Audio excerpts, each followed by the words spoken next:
وہاں کے اسلام آباد ہائی کورٹ کے اگر جج روگر نہیں سن سکتے تو وہ کسی اور جج کے سامنے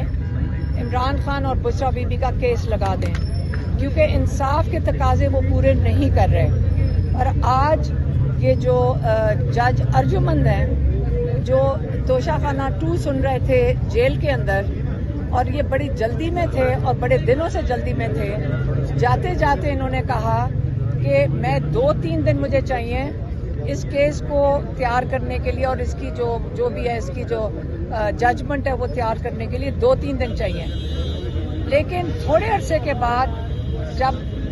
ڈیٹ آئی ہے تو آپ کو ہم بتا دیں کہ 29 تاریخ آئی ہے۔ اتنی جلدی میں کیس تیاری ہوئی، خود انہوں نے کہا 3 دن چاہیے، تو ہم نے سوچا کہ یہ جو بھی ججمنٹ ہے یہ پیر کے دن آ جائے گی یا منگل کے دن آ جائے گی، لیکن جب تاریخ اندر سے آئی ہے وہ 29 تاریخ کی آئی ہے۔ اب آج سے 29 تاریخ تک ہمارے پاس کتنے دن ہیں؟ 2 ہفتے سے تقریباً 12 دن ہیں۔ اب ان 12 دنوں میں ہم چاہتے ہیں کہ ہائی کورٹ کے اندر عمران خان اور بشرا بی بی کا بیل کا کیس سنا جائے، اور اگر یہ کیس سنا جائے تو عمران خان اور بشرا بی بی کو بیل کے اوپر رہائی ملنی چاہیے۔ تو اب ہمارا سارا فوکس چلا جائے گا ہائی کورٹ کے اوپر، اور ہم وہاں جا کے پٹیشنز بھی ڈالیں گے، ملاقاتوں کی عمران خان نے یہ بھی کہا ہے، لیکن سب سے ضروری چیز یہ ہے کہ عمران خان اور بشرا بی بی کو اگلے 2 ہفتے سے پہلے عمران خان اور بشرا بی بی کو بیل ملنی چاہیے۔ اچھا، اب جو ان کا پیغام ہے وہ نوری نیازی آپ کو دیں گی۔ جی، آج عمران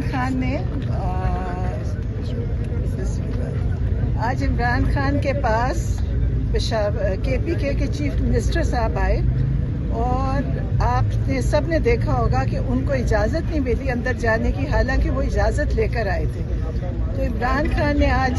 سب سے پہلے تو مبارکباد دی چیف منسٹر کے لیے کہ وہ بڑے ان کے پرانے ورکر ہیں، ساتھی ہیں، اور انہوں نے ان کی تعریف کی اور امید کی کہ وہ انشاءاللہ KPK میں ایک نیا انقلاب لائیں گے، جو ہم سب چاہتے ہیں کہ انقلاب آئے۔ اور دوسرا، انہوں نے علی امین گنڈا پور صاحب کے لیے کہا ہے کہ میں خوش ہوں کہ انہوں نے بڑی ڈگنیٹی سے اپنا حکومت ٹرانسفر کی۔ اور دوسری پھر انہوں نے اس کے اوپر کہا کہ وہ جو یہ جوڈیشل کمیشن کی کل انہوں نے کہا تھا کہ بھلے جو بہت ضروری ہے، سارے جو 9 مئی 26 نومبر کشمیر کا جو قتل عام ہوا ہے اور مرید کا، انہوں نے کہا اس کا جوڈیشل کمیشن فوراً بننا چاہیے کہ اتنے ظلم ہوئے، اور آپ سب کو پتا ہوگا کہ کتنے لوگ بے گناہ اس میں مارے گئے ہیں۔ آپ میڈیا کو بھی چاہیے کہ اس کے اوپر بار بار آواز اٹھائے اور لوگوں کو بتائیں کہ وہاں پہ کیا ہوا ہے۔ آپ لوگوں کی بھی ذمہ داری ہے کہ آپ لوگوں کو بتائیں کہ وہاں پہ کتنا قتل ہوا ہے، ان کی تصویریں، ویڈیوز لگائیں، تاکہ لوگوں کو پتہ چلے کہ اپنے ملک میں ہمارے اوپر کتنا ظلم ہو رہا ہے۔ اور اس کے لیے جوڈیشل کمیشن بہت ضروری ہے۔ اور اگر 9 مئی میں یہ بنا دیتے، جو کہ عمران خان شروع سے کہہ رہے ہیں کہ 9 مئی کے اوپر جوڈیشل کمیشن بنے اور اس کی CCTV فوٹیج ریلیز ہوئے، انہوں نے آج تک وہ نہیں کیا۔ اور ایک تو 9 مئی میں کتنے قتل ہوئے وہ سب جانتے ہیں آپ، اور اس کا آج تک لوگوں کو انصاف نہیں ملا، اور لوگ ابھی تک اس کی سزائیں اور جیلیں کاٹ رہے ہیں کہ 10-10 سال کی سزائیں دے کے، اور بغیر کسی تحقیق کے لوگوں کو جیلوں میں ڈالا ہوا ہے۔ اور پھر اس کے بعد 26 نومبر کیا، آج تک کسی نے، آپ لوگوں نے بھی اس کے اوپر بہت زیادہ بات نہیں کی، حالانکہ آپ اتنے شوق سے آتے ہیں، لیکن اس کا ضرور آپ اس پہ بات اٹھائیں کہ 26 نومبر میں جو ہوا، اور کشمیر کا ابھی ہوا ہے، اور اب جو مرید کا ہوا، تو اس کے لیے عمران خان نے ڈیمانڈ کیا جوڈیشل کمیشن۔